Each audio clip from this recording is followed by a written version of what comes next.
Hello friends, পাকা আম স্বাদে গন্ধে অনেকের খুবই প্রিয়।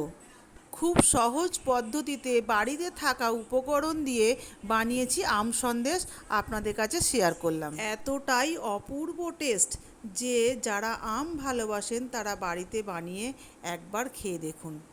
আম সন্দেশ তৈরির জন্য নিয়েছি 1 লিটার দুধ, যেটা লেবু দিয়ে ছানা করে নিয়েছি, 3টে আম, 100 গ্রাম মিল্ক পাউডার, কয়েকটা কাজু, কয়েকটা ছোট এলাচ আর সামান্য ঘি।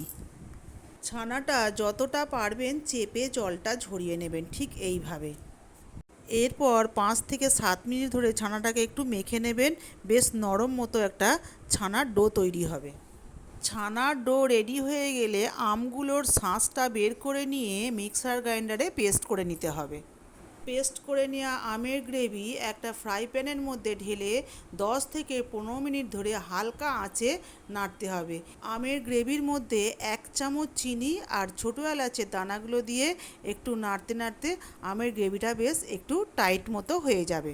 এরপর ছানার ডোটা অ্যাড করে আরও 2 থেকে 3 মিনিট মতো নাড়াচাড়া করতে হবে। ছানার ডোটা আমের গ্রেভির মধ্যে ঠিকঠাক মিক্সড হয়ে গেলেই মিল্ক পাউডারটা ওর মধ্যে অ্যাড করে একটু নেড়ে চিড়ে নিলেই তৈরি হয়ে যাবে আমাদের আম সন্দেশ। আমের গ্রেভিটা অনেকটাই টাইট মতো হয়ে গেছে।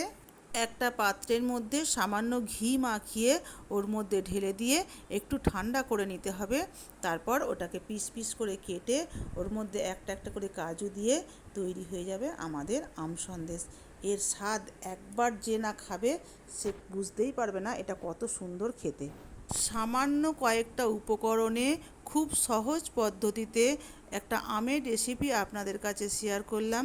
প্লিজ ভিডিওটা ভালো লাগলে একটা লাইক করবেন, শেয়ার করবেন আর একটা সাবস্ক্রাইব করবেন। এখন পাকা আমের সিজন, আম যারা ভালোবাসেন তারা আমের আরও রেসিপি যদি আপনারা চান আমাকে কমেন্ট করে অবশ্যই জানাবেন, আমি ভিডিও বানিয়ে আপনাদের কাছে শেয়ার করব। পরবর্তী ভিডিও যখন আপডেট করব আমি অবশ্যই আমার বন্ধুর নাম নেব।